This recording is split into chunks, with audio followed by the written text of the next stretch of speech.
Good morning, third graders. I hope you're doing well. It is a beautiful day today, at least right now. So get outside and enjoy that beautiful sunshine. We only have next week and the week after of school left. Do you believe that? 2 more weeks after this week. So I thought I'd read a book this morning and talk about something. The book is How I Spent My Summer Vacation. And we used to do this like when we got back to school in August. We'd always write about our summer vacation and stuff like that.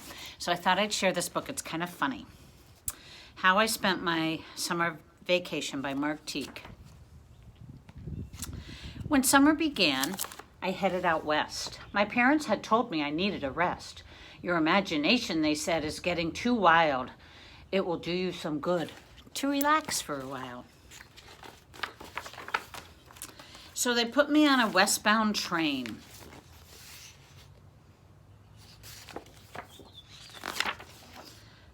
To visit Aunt Fern in her house on the plains.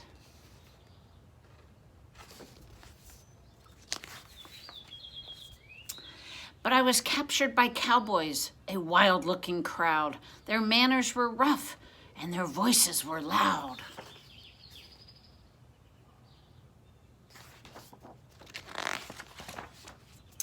I'm trying to get to my aunt's house, I said, but they carried me off to their cow camp instead.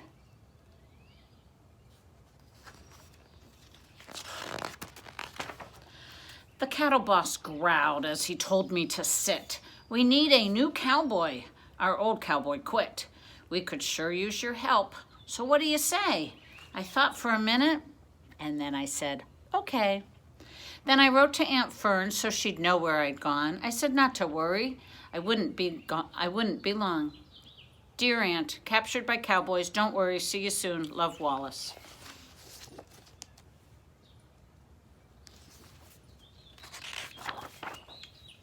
That night I was given a new set of clothes. Soon I looked like a wrangler from my head to my toes. But there's more to a cowboy than boots and a hat. I found out the next day and the day after that.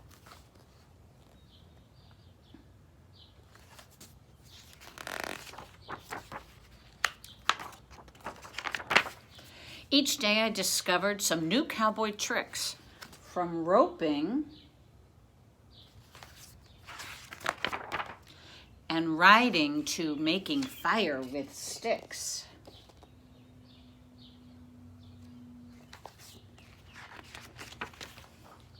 Slowly the word spread all over the land. That Wrangler kid Bluff is the first-rate cowhand. The day finally came when the roundup was through. Aunt Fern called, come on over, bring your cowboys with you. She was cooking up a barbecue that very same day, so we cleaned up a little and we headed her way.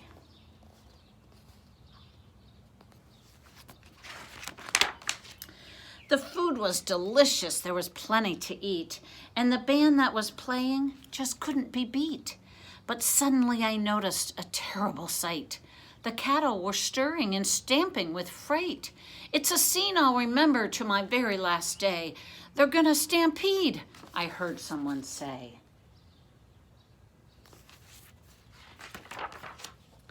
Just then they came charging. They charged right at me. I looked for a hiding place, a rock, a tree.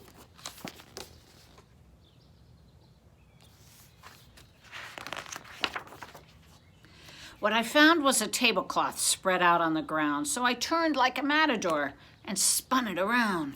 It was a new kind of cowboying, a fantastic display. The cattle were frightened and stampeded away.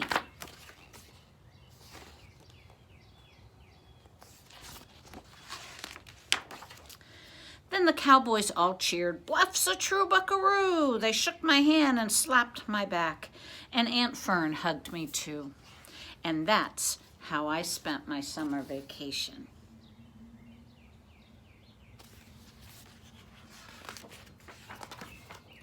I can hardly wait for show and tell. So I read this book because It over-exaggerates something, doesn't it? He probably did some fun things with Aunt Fern for the summer, and he over-exaggerated. That's called a hyperbole. And next week, we're going to be writing tall tales. You know how we did fables, and now we're doing fairy tales. Next week is tall tales, which is all about over-exaggeration. Can you imagine someone carving the Grand Canyon with their axe? Crazy, right? But that's what tall tales are. The other reason I wanted to do it is, what are you doing for summer vacation? I know my plans were canceled, and probably yours were too. Even if it was summer camp, if it was going to visit someplace or going someplace fun, you might have had them canceled, or maybe they're just put on hold. So I'll tell you what we did. We sat around and said, oh, I could be grumpy about this. I could be grumpy. I can't go to camp. I can't do this. I can't do that. We chose to do something else. We bought something a lot cheaper than an airplane flight, a lot cheaper than a tank of gas, that's for sure. It's a blow-up pool. I figured, why not sit in a blown-up pool? Wouldn't that be fun all summer? I'll have my grandkids with me, and we can play and splish-splash in the water. Anytime you're in water, it's fun. Even if it's not a big water park, you can still have fun. So have a good day, everyone, and I'll see everyone at 10 o'clock this morning for our whole group. I have a game, I have an explanation of our assignment, and maybe I'll have a special visitor if they get here in time. I'll talk to you later.